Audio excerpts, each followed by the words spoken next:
तर आज आपल्याकडे पाहुणे आलेले आहेत आणि आज आपण पाहुण्यांकडे जाऊया. पाहुणे म्हणजे कॉलेजची मुलं आहेत सगळी आणि गेल्या वर्षी पण आले होते वाढदिवस. रामकृष्ण हरी.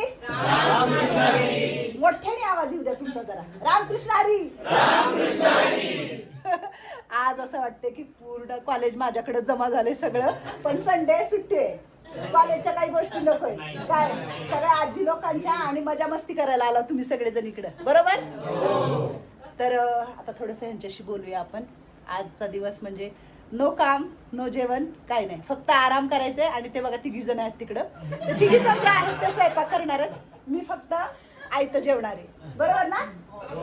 खरंच खूप कंटाळा आला होता, तुम्ही आलात बरं वाटतं. आज माझ्या आजींची काळजी सगळे लोक घ्यायला आलात ना तुम्ही, त्याच्यासाठी खरंच खूप खूप तुमचे धन्यवाद.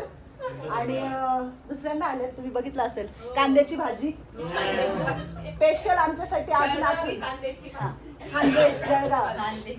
आज कांद्याची भाजी नाहीये, वेगळी भाजी आहे आणि त्या भाजीचं नाव नाही घेणार आम्ही, खाणार आहे पण. चला ह्यांच्याशी जरा बोलूया. नमस्कार सगळ्यांना. रामकृष्ण हरी. तुम्ही सगळ्यांनी खूप छान माहिती दिली, खूप लांबून आहात, वेगवेगळ्या गावावरून आहात. पुणे म्हणजे शिक्षणाचं माहेरघर आणि खूप छान एज्युकेशन करताय, शिकताय, कोणी सेटल झालेलं आहे, जॉब करते. सगळ्यांच्या इच्छा मनोकामना पूर्ण होऊ ही चिंतामणीच्या चरणी प्रार्थना करते. आज अनिकेतचं ट्रस्ट आहे, तुम्ही सगळेजण त्या माध्यमातून काम करताय समाजासाठी. तुमच्या त्या ट्रस्टला, तुमच्या त्या सगळ्या गोष्टींना माझ्या खूप साऱ्या शुभेच्छा आहेत. तुम्ही युथ पिढी आहात, तुम्हाला बी कळलं पाहिजे की असे अनेक वृद्धाश्रम आज निर्मित होत आहेत, तर ते नाही झाले पाहिजे. घराघरात आई वडील पाहिजे, आई वडिलांची सेवा करा, जॉब करा, पण वृद्धाश्रमामध्ये ठेवू नका. एवढे पैसे कमवू नका की तुम्हाला त्या वृद्धाश्रमाला 30-40 हजार रुपये देऊन आई वडिलांना ठेवावं लागेल. असं कधीच व्हावं नाही त्या समाजात. माझं पहिलं सांगणं आहे तुम्हाला ते. म्हणजे आजकाल खूप चाललंय, बरोबर का नाही? आपल्या आई वडिलापासून आपण लांब राहिल्याच्या नंतर ज्या आई वडिलांचं प्रेम असतं ते किती हरवतो आपण हे आपल्यालाच माहिती असतं, बरोबर? जगात कितीही मोठा माणूस झाला तर त्या आई वडिलांच्या बापासारखं प्रेम कोणीच करू शकत नाही, जगात कोणी करू शकत नाही. एक कविता आहे 5वीला का 7वीला, स्वामी तिन्ही जगाचा, आई बापा विना भिकारी. तर तुम्हाला पहिल्यांदा ते माझं सांगणं आहे आणि मग मी त्याच्यानंतर माझी थोडीशी माहिती देईन.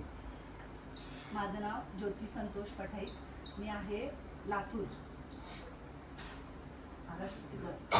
मराठवाडा, लातूर मराठवाडा. मी आलेली आहे 2008-9ला इकडं. त्याच्यानंतर खूप छान मी आली होती, माझी 2 मुलं, आम्ही दोघं पती पत्नी. आणि शिक्षणासाठी आम्ही पण आलो होतो की तुमच्यासारखी मुलं शिकून मोठे व्हावे आणि पुण्यात छान शिक्षण देता यावं म्हणून. पण काही वेगळे असं संकट आली, संकटामध्ये थोडंसं झालं अस्ताव्यस्त जीवन. त्याच्यानंतर खूप काही गोष्टी घडल्या आयुष्यामध्ये, पण त्या गोष्टीला न बघता न हारता एक धाडसाने उभं राहिले. आणि असं असतं की आपण वाटेने चालत असताना एखादा माणूस आपल्याला भेटला चांगला तर आपण त्याच्या सोबतीने चालतो आणि त्याच्या चालण्यावर चालायचा प्रयत्न करतो. तर मला भेटल्या वाटेने चालताना माझ्या संकटाच्या काळी माईने खूप आधार दिला, मला आयुष्यात उभं केलं. एक स्त्रीने कसं जगावं, स्वतःसाठी, समाजासाठी, मुलांसाठी, घरासाठी कसं घडावं आणि समाजालाही कसं काहीतरी द्यावं हे तिच्याकडून थोडंसं घडले. आणि घडत असताना असं वाटलं की आपल्याला काहीतरी करायचं समाजासाठी. माझ्या वडिलांना 2 बायका, म्हणजे मला अजून एक आई आहे आणि आम्ही 4 बहिणी. मी मुलगी झाले म्हणून माझ्या वडिलांनी खूप तिरस्कार केला आम्हाला. त्यांना मुलगा पाहिजे होता कारण त्यांचं नाव मोठं करण्यासाठी, त्यांचा वंशाचा दिवा वाढवण्यासाठी. मी मुलगी आहे म्हणून कधी जवळ घेतलं नाही, बाप म्हणून कधी हात फिरवला नाही. रस्त्याने चाललं तर साईडनी लांबून जायचे, आम्हाला जवळ पण बघायचे नाही. त्यांची सावली पण आम्ही अंगावर कधी घेतली नाही आमच्या. फक्त आम्हाला माहिती होतं की हे आमचे वडील आहेत, यांना वडील म्हणलं जातं. जे मायेने हात फिरवायचं, लेकराला बघायचं, हे असं कधी घडलंच नाही आमच्यासोबत, 4 बहिणींसोबत. मला नेहमी खंत होती की मुलात आणि मुलीत काय भेद असतो, म्हणजे का मुलगी जे करू शकते ती मुलगा नाही करू शकत आणि मुलगा जो करतो तो मुलगी नाही करू शकत. परमेश्वराने वेगळी काम वाटून दिलेली आहेत, पण मुलीमध्ये इतकी मोठी ताकद आहे प्रचंड की ज्या मुलाला जन्म देते, ज्या मुलीला जन्म देते ती एक मुलगीच आहे. तर तुम्ही एवढं म्हणजे त्या मुलीचा तिरस्कार करता, हे नेहमी लहानपणापासून डोक्यात होतं की मुलगा, आमच्या समोर मुलावर खूप प्रेम करायचे आणि आम्हाला कारट्या म्हणून हाकलून द्यायचे. एक शब्द होता तो त्यांचा, ठरल्यात हाकलायचं इकडून, ह्या कारट्यांना म्हणायचे. ते खूप ऐकून असं डोक्यामध्ये, पण भविष्यात असं वाटलंच नाही की त्या सगळ्या गोष्टीतून मी एक अशी मुलगी उभी राहील की मी ज्या मुलांनी आई वडिलांना टाकले त्या मुलांना लाज वाटेल असं त्या मुलांसाठी मी काम करेन. आणि आज मी माझ्याकडे 20 आजी लोकांना सांभाळते की त्यांच्या मुलांनी त्यांना हाकलून दिलं, त्यांची मुलं कालांतराने वारली, नवरी त्यांचे कालांतराने वारले, त्या आजी लोकांची मी मुलगी झाले, मुलगा झाले, मी अंत्यविधी पण करते, मी सगळंच करते. जे तुम्ही करताना ते मी सगळं काम करते.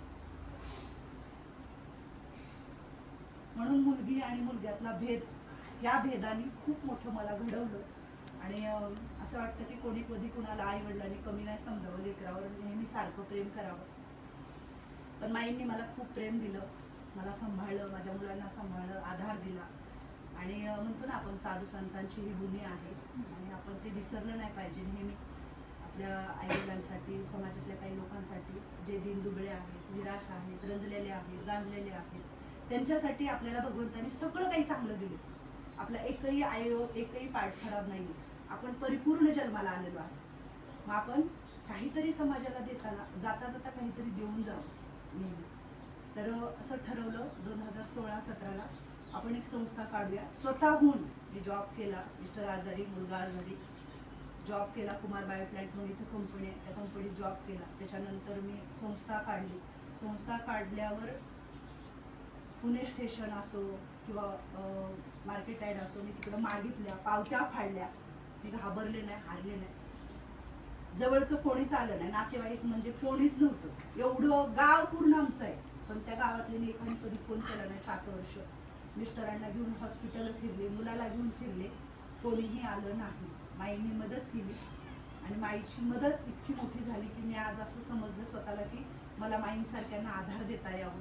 आज माईंसारखे जे कितीतरी आजी लोक आहेत की त्यांची मुलं गेले कालांतराने, आणि मी माईंचा डबा आणून खायचे. मी तिथं भांडी घासायचे रोज संध्याकाळी जाऊन, तिचा डबा आणून मी माझ्या मुलांना चारायचं आणि मग माझी दिवसाची सुरुवात व्हायची. माझ्याकडे काहीही नव्हतं. हे कपाट एकाचं आहे, तर ते फर्निचर एकाचं आहे, हे फ्रीज एकाचं आहे. प्रत्येक गोष्ट इथं लोकांना नको असलेली आहे वस्तू आणि लोकांना नको असलेले आई वडील माझ्याकडे आहे. प्रत्येकाची आणून इथं जोडतोड केलेली आहे आणि एका ठिकाणी त्यांना ठेवलेला आहे. तर खूप मोठा जीवनाचा प्रवास आहे.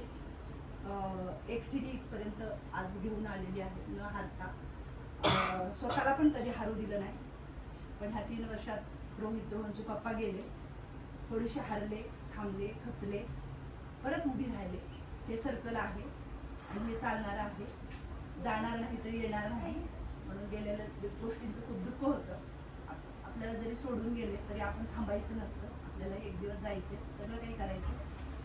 म्हणून दोन्ही मुलांना घेऊन, तुमच्याच वयाचे आहेत माझी 2 मुलं, त्यांना घेऊन खूप छान अजूनही काम चालू ठेवलेलं आहे. माझा रोहित खूप मदत करतो मला ह्या कामामध्ये, माझा रोहन पण खूप छान मदत करतो. आणि आज मी माझ्या 2 मुलांमुळे उभी आहे. माझी जी 2 खांदे आहेत ती माझी 2 मुलं आहेत. रामलक्ष्मण म्हणजे शब्द आठवतात माझी मुलं खूप चांगले आहेत. माझ्या नवरा गेल्याच्या नंतर मी खूप तुटले, हारले, क्षणभर थांबले, परत माझ्या मुलांनी 2 खांदे माझे गच्च केले, उभं केले आणि मला परत उभं केलं की आईतून पप्पांनी हे उभं केलेलं आहे. आणि खूप इथपर्यंत येण्यासाठी मेहनत केलेली आहे. दुकानात जाऊन भीक मागितलेली आहे. तर तुला आम्ही थांबू देणार नाही, तुझ्यासाठी आम्ही काम करणार. स्वतःही एज्युकेटेड आहेत, शिकतायत, पण माझ्यासाठी खूप अजूनही करतायत काम.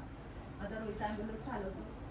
15-20 मिनिटात आजी लोकांना ससूनला घेऊन जातात. आज एखादी आजी वारली तर माझा रोहित त्याचे अंत्यविधी वगैरे सगळं करतो त्या आजींची. म्हणजे नशिबाने मला माझी मुलं खूप चांगली मिळाली, पण प्रचंड दुःख मिळालं. मला मुलगी झालं म्हणून माझ्या आई वडिलांनी कोसले, पण मला मुलगी पाहिजे होती तर मुलगी नाही झाली. मला 2 मुलंच आहेत. तर ही देवाची लीला आहे. आणि खरंच तुम्ही तसेच व्हा, ह्या समाजासाठी घडत राहा, काहीतरी करत राहा. आजकाल खूप गरज आहे तुमच्यासारख्या मुलांची. खूप प्रचंड दुःख आहे घराघरात, आजी असो, आई असो. फक्त विचार करा त्यांच्या मनाचा. वय झाल्याच्या नंतर फक्त आई वडिलांना प्रेम पाहिजे असतं मुलांचं. तुम्हाला जसं लहान असताना निस्वार्थीपणाने प्रेम करतात आई वडील, कुठला स्वार्थ असतो. पहिला ठोका आई श्वासाबरोबर तुमच्या जगात येण्याच्या आधी आई बरोबरचा असतो. तुम्ही जन्माला याच्या आधी कितीतरी लाथा घातलेल्या असतात पोटात, पण आई वडिलांनी एक लाथ घातली की तुम्ही ते डोक्यात ठेवता उद्या बायका आल्याच्या नंतर, आणि मग त्या आई वडिलांना विसरून जायचा प्रयत्न करताय. प्लीज असं कधीच कोणी कोणासोबत करू नका. आणि मी म्हणणार नाही की तुम्ही करचाल, पण आयुष्यात ही गोष्ट नेहमी लक्षात ठेवा. बाळ जन्माला येताना हजारो लाथा असतात, रोज लागत असते, पण ती आई कधीच म्हणत नाही माझ्या पोटात लेकरांनी लाथा घातल्या. पण जन्माला आल्याच्या नंतर एखादं मुलगा आईला जरा बोललो तर ते आई मुलं डोक्यात ठेवतात. तर प्लीज तसं करू नका. आज माझ्याकडे भरपूर असे केसेस येतात, मुलाला थोडं बोललो तर ताई आज मला मुलगा बघत नाही तोंडाकडे. काय होतं त्या आई वडिलांनी बोललो तर? त्यांनी बोलू नाही शकत तुम्हाला?